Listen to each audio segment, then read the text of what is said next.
My name is Clara, and if I'm being honest, this story isn't just about me. It's about my daughter, Emily. She was only 7 when my boyfriend Ryan came into our lives. At first, he seemed like a savior.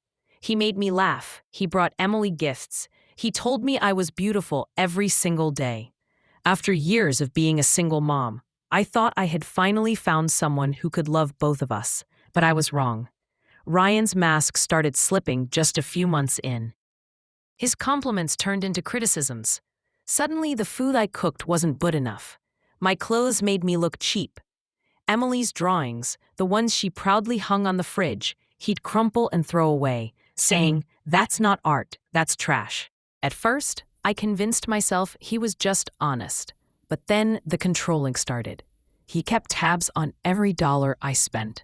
If Emily needed new shoes, he'd say, "Do you really think she needs them, or are you just spoiling her?" He'd guilt me until I felt like a bad mother for even wanting the basics for my child. The emotional abuse turned into financial abuse. He took over my bank account to help me manage better. I had to beg him for money for groceries. Imagine begging a man for money to feed your own daughter. And then came the worst part, the way he treated Emily. One night, she accidentally spilled juice on the couch. She froze in fear before I even reacted. But Ryan? He exploded. He yelled at her until she cried herself to sleep. That was the night I realized my daughter was learning to be afraid in her own home. But here's the thing about narcissists. They think they're smarter than everyone. Ryan didn't know I was documenting everything.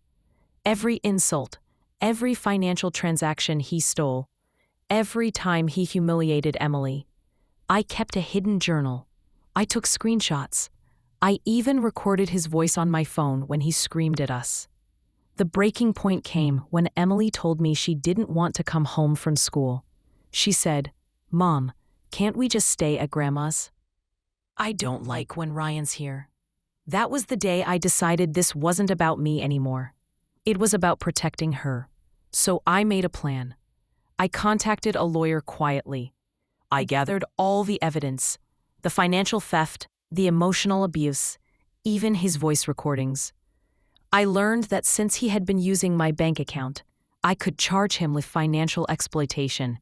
And the recordings, they were damning. But the real revenge wasn't in court. It was public. I organized a small birthday party for Emily. Family, neighbors, friends.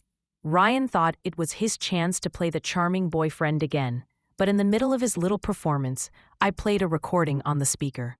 His voice screaming at a child, his voice mocking me, his voice bragging about draining my money.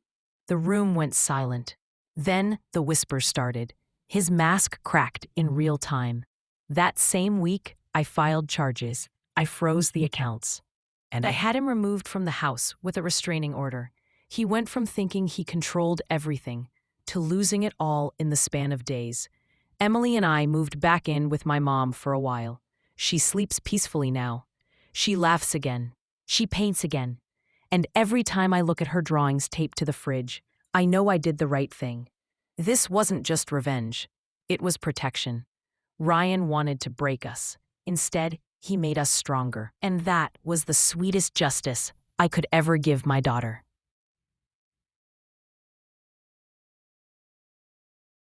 My name is Daniel, and for 10 years, I was married to a woman who turned my life into a prison. She didn't just make my life miserable. She dragged my entire family into her games.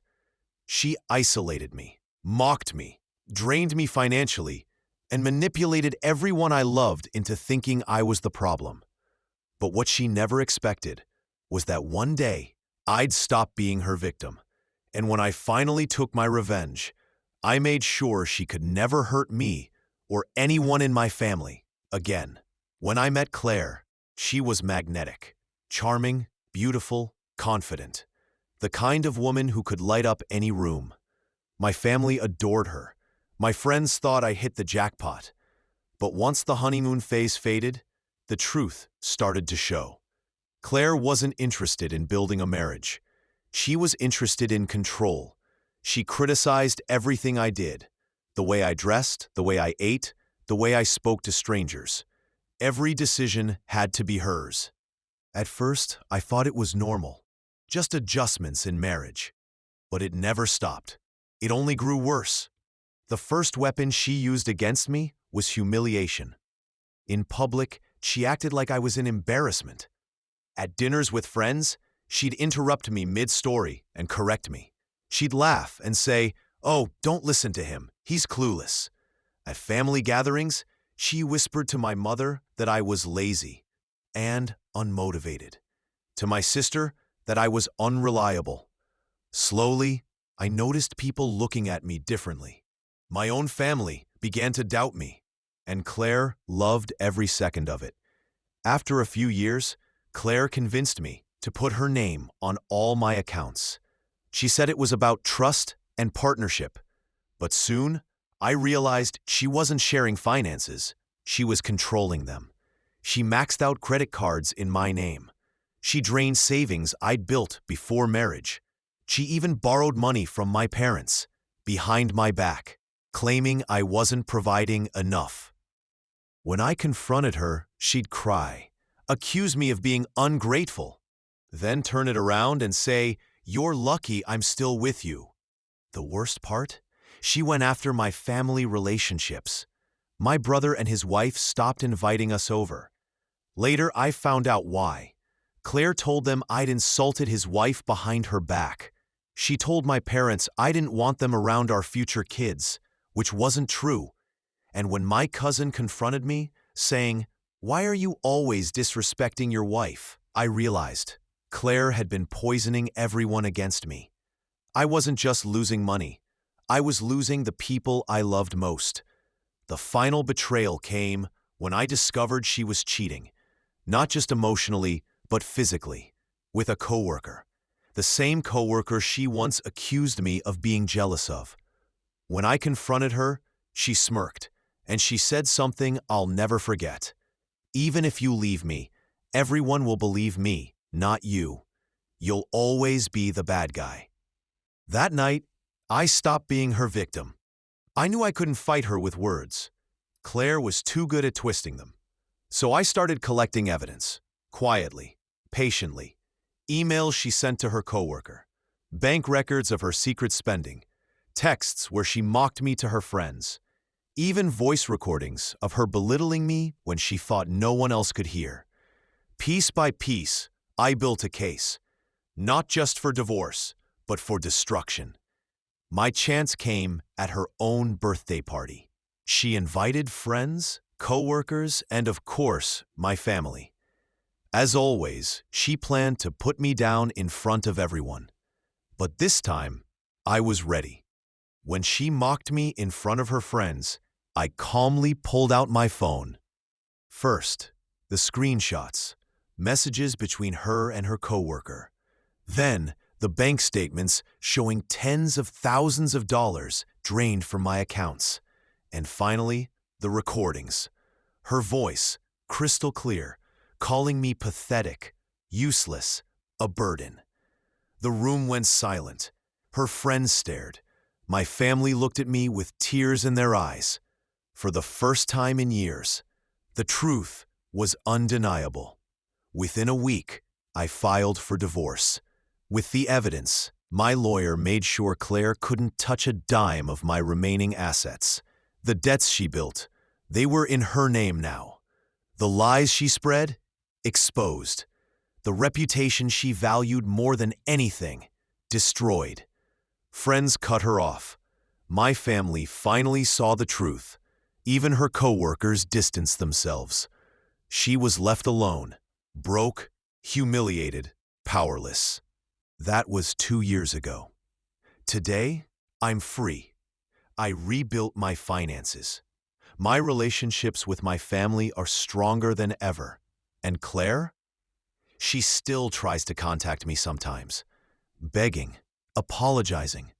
But I don't answer, because the sweetest revenge wasn't just exposing her. It was showing her that I could live a better life without her, while she's stuck in the mess she created. And now, she's nothing more than a story. My name is Rachel, and for as long as I can remember, my father has been a shadow hanging over my life. Not a guiding one, not a protective one, but a suffocating one. Growing up, I thought all dads were like him. Loud, controlling, always reminding everyone that he was the smartest man in the room. But over time, I realized my father wasn't just strict. He was a narcissist. And he made it his mission to keep me small, weak, and under his thumb. When I was a kid, nothing I did was ever good enough. If I got a 95 on a test, he wanted to know where the other 5 points went. If I won a school award, he'd cut me down with, well, it's not like it's a national award, is it? He never let me enjoy a single victory. But the real cruelty started when I became a teenager. I wasn't allowed to go out with friends without him mocking me. He'd say things like, "Why would anyone want to hang out with you?" When I got my first boyfriend at 17, my dad humiliated me in front of him, calling me too plain, too needy, and lucky anyone would look twice. My confidence crumbled. And that was exactly what he wanted. Even in college, when I finally escaped his house, he found ways to sabotage me. He'd call my professors, pretending to be concerned about me, slipping in comments to make me look unstable. He convinced relatives that I was emotional and rebellious whenever I challenged him. And then came the money. He controlled every financial decision I made. Any money my grandparents gifted me, he managed it for me. The small savings I had from part-time jobs, he demanded I give them to him, because family sacrifices for each other. Of course, that money disappeared, spent on his toys, his gambling, his ego trips. I felt trapped, emotionally, financially, even socially, because he poisoned people's minds about me. But the day that broke me was when he tried to ruin my career. After years of scraping by, I finally got an incredible job offer. It was everything I'd worked toward: good pay, stability, independence. When I told him, he sneered, "You're not built for success. They'll see the real you and fire you within a year." And then I found out he actually called my new boss, leaving a message suggesting I was mentally unstable and a risk. My father was actively trying to destroy my future. That's when something inside me snapped. For years, I had been surviving him, but now I was ready to fight back. But I didn't stop there. I'd also taken legal action. With my lawyer's help, I filed charges for the financial theft. I even contacted organizations he was part of, sharing the evidence of how he treated me and others. Within weeks, he was forced to resign from his positions. The man who lived for admiration was left humiliated, disgraced, and utterly alone. As for me, for the first time in my life, I felt free. My father spent years making me feel worthless, but in the end, I showed everyone who he really was. And my revenge wasn't just for me. It was for the little girl he broke down, the teenager he mocked, and the young woman he tried to destroy. I got my life back, and he got exactly what he deserved. The revenge wasn't fast. It wasn't impulsive. It was careful, quiet, calculated. I started documenting everything. The financial loans he stole, the texts where he belittled me, the emails where he slandered me to relatives and colleagues. I built a digital archive of his abuse, years of evidence he never thought I'd keep. Then I went after what he cared about most, his reputation. My father thrived on being admired. To the outside world, he was the strong, successful family man. He sat on community boards, bragged at church, played the hero. I waited until his annual community banquet, his shining moment of the year. Everyone important was there. And that's when I struck.